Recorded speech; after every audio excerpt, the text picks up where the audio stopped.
قرة عين بك يا رسول الله صلى الله عليه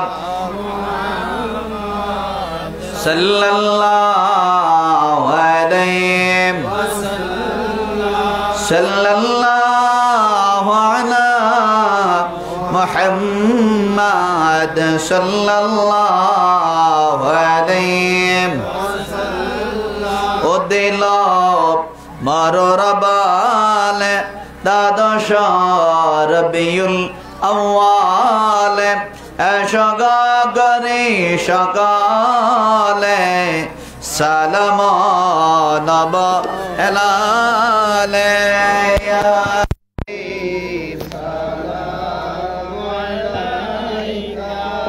ইয়া রাসূল সালাম আলাইকা ইয়া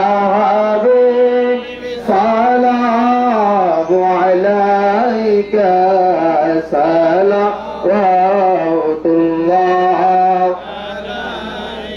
سيدي يا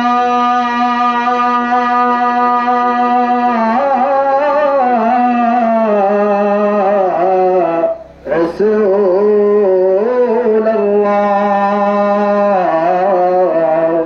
ويا حبيب الله কালিমায় লেখা আপনার নাম আজানে শুনি আপনার নাম নামাজে আপনাকে সালাম আপনি যে নূরে মুজাসসাম ইয়া নবী সালাম আলাইকা ইয়া রাসূল সালাম আলাইকা ইয়া হাবিব সালাম আলাইকা সালাওয়াতুল্লাহ আলাইকা সাইয়্যিদি ইয়া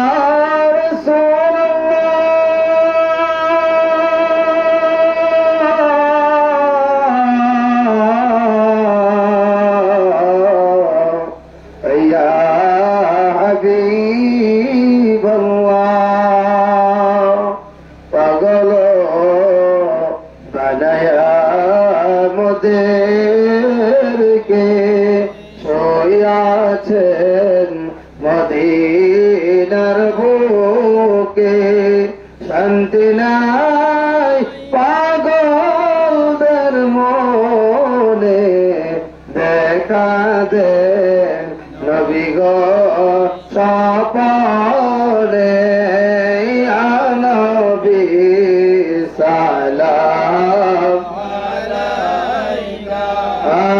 يا رسول سلام عليك يا حبيب سلام عليك صلوات الله عليك ونعنا بكماله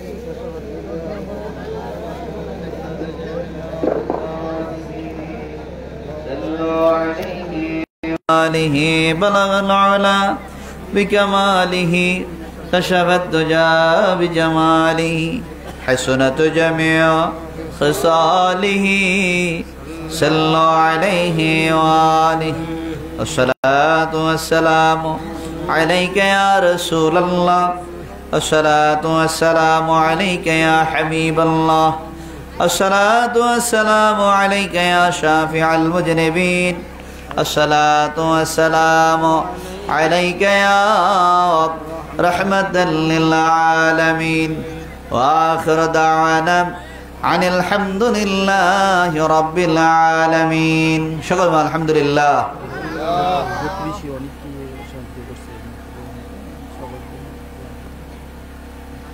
এখন দোয়া হয়ে যাবে আল্লাহ পাক যেন প্রত্যেকে কবুল করেন এবং বিশেষ করে আজকের এই মাহফিলটা আল্লাহ যেন কবুল করেন।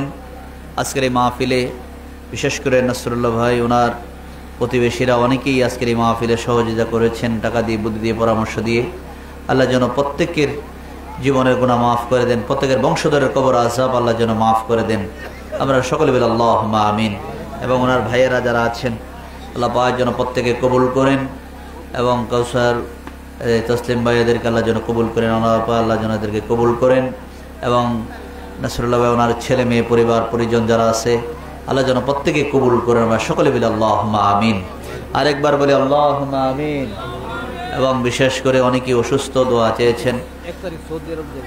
হ্যাঁ, আমার এখানে আজকে মাহফিলে এক ভাই সৌদি আরব 1 তারিখ যাবেন, আল্লাহ যেন সহি সালামতে যাওয়ার মতো তৌফিক দান করেন। আমরা সকলে বলি আল্লাহুম্মা আমিন। অনেকের ছেলে মেয়েরা লেখাপড়া করতেছে, আল্লাহ যেন তাদেরকে কামিয়াবি দান করেন। অনেকের ছেলেরা বিদেশে যাওয়ার জন্য নিয়ত করতেছে, যাওয়ার মতো তৌফিক দান করেন। আল্লাহ পাক যেন আমাদের এই বাংলাদেশের উপরে খাস রহমত নাজিল করেন, সমস্ত ফিতনা ফাসাদ থেকে আল্লাহ যেন হেফাজতে রাখেন। আমরা সকলে বলি আল্লাহুম্মা আমিন। আরেকবার বলি আল্লাহুম্মা আমিন। এই মদিনার জামাত কামাল্লাহ দরবারকে আল্লাহ যেন কবুল করেন। আমরা সকলে বলি আল্লাহুম্মা আমিন। আব্বা জানা নেক দোয়া আল্লাহ যেন আমাদের সকলকে নসিব করেন। এই মদিনার জামাতে বায়াত গ্রহণ করে যারা কবরে শুয়ে গেছে আল্লাহ যেন তাদের কবর আযাব মাফ করে দেন। আমরা সকলে বলি আল্লাহুম্মা আমিন। এখানে যারা আছে মদিনার জামাতে যারা বায়াত গ্রহণ করেছেন আল্লাহ যেন প্রত্যেকের নেক হায়াত দারাজ করেন, নবীজির জিয়ারত দিয়ে আল্লাহ যেন আমাদেরকে ধন্য করে দেন। আমরা সকলে বলি আল্লাহুম্মা আমিন। এখন দোয়া হবে, সকলে দোয়ায় শরীক হন। আল্লাহুম্মা আমিন।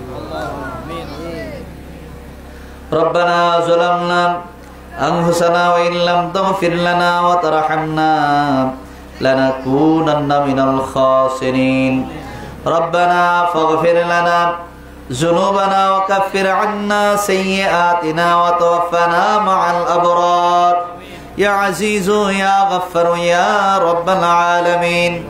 আয় আল্লাহ, গভীর রাত্রিতে তোমার একদল আশিকিন জাকিরিন মুহিব্বিন বান্দাগুলোকে নিয়ে, পর্দার আড়ালের মা বোনদেরকে নিয়ে আপনার শাহী দরবারে হাত উঠাইছি। আয় আল্লাহ, আমাদের সকলের জীবনের গুনাহ খাতা মাফ করে দাও। আল্লাহ, আমরা জীবনে যত গুনাহ করছি সমস্ত গুনাহের জন্য ক্ষমা চাই, মাফ চাই। আপনার গফুরুর রহিম নামের ওসিলায় আমাদের সকলের জীবনের গুনাহ খাতা মাফ করে দাও। আল্লাহ আল্লাহ, আপনি যদি ক্ষমা না করেন আমরা কার কাছে যাব? আল্লাহ, যাওয়ার মতো রাস্তা নাই, চাওয়ার মতো আর কেউ নাই। আপনার গফুরুর রহিম নামের ওসিলায় আমাদের সকলের জীবনের গুনাহ মাফ করে দাও।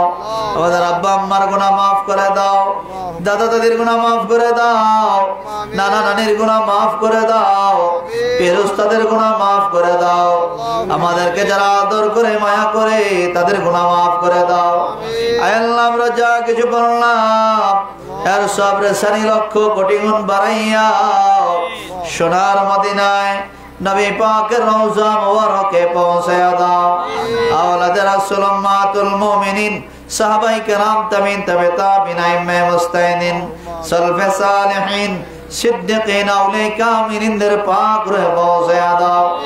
আয় আল্লাহ, খাস করে মাবুদ আমাদের মধ্যে যাদের মা বাপ, দাদা দাদি, নানা নানি, ভাই বোন, আপনজন, ফেরেশতা আমাদেরকে আদর মায়া করে যারা কবরে শুয়ে গেছে আল্লাহ, আল্লাহ তাদের পাক রূহে পৌঁছায়া দাও।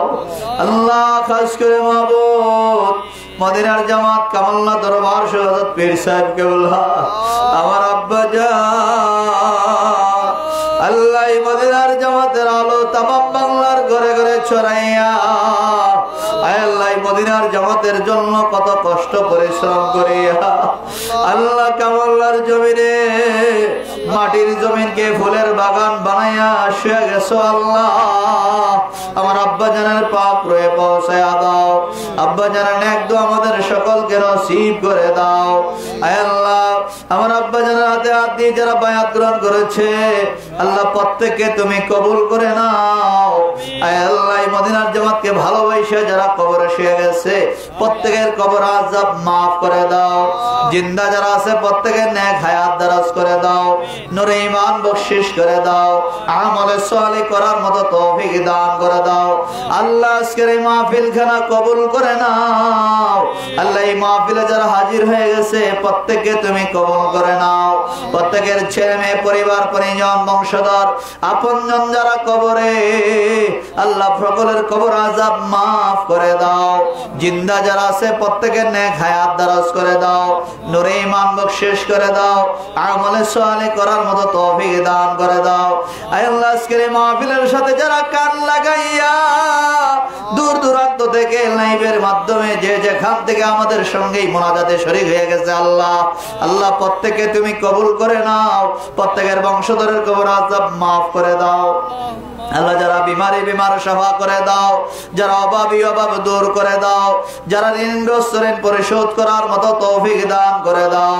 আল্লাহ যারা দুনিয়াবী সমস্যায় পড়ে কান্দে আল্লাহ সমস্যা থেকে উদ্ধার করে দাও। আল্লাহ আল্লাহ নসরুল্লাহ ভাই আল্লাহ তাকে তুমি কবুল করে নাও। আজকের এই মাহফিল খানা তুমি কবুল করে নাও।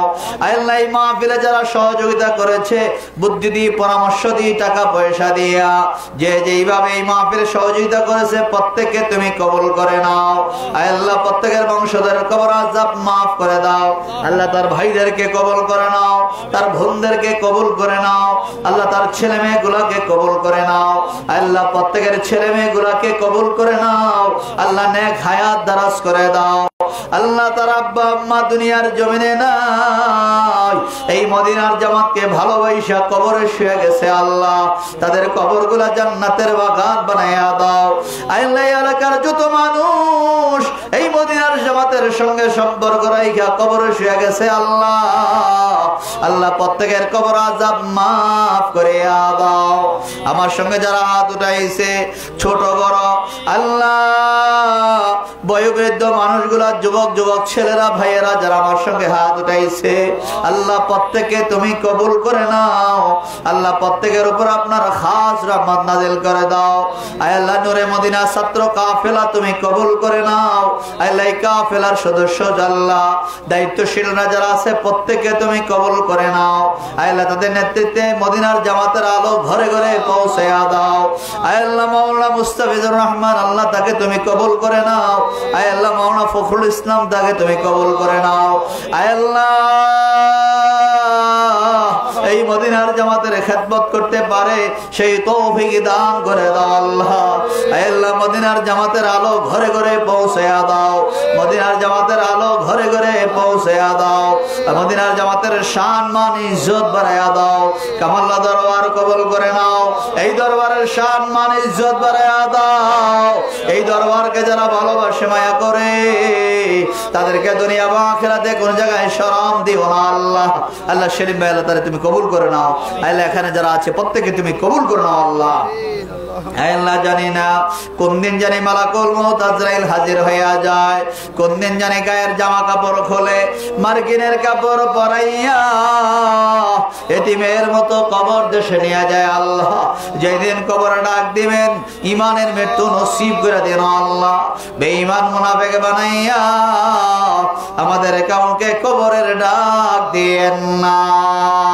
সুবহান রাব্বিকা রাব্বিল ইজ্জাতি আম্মা ইয়াসিফুন ওয়া সালামুন আলাল মুরসালিন ওয়ালহামদুলিল্লাহি রাব্বিল আলামিন। রব্বানা তাকাব্বাল মিন্না বিহাক্কি লা ইলাহা ইল্লাল্লাহ মুহাম্মাদুর রাসূলুল্লাহ সাল্লাল্লাহু আলাইহি ওয়াসাল্লাম। রদাইনি বিকা ইয়া রাসূলুল্লাহ। আসসালামু আলাইকুম ওয়া রাহমাতুল্লাহি ওয়া বারাকাতুহু।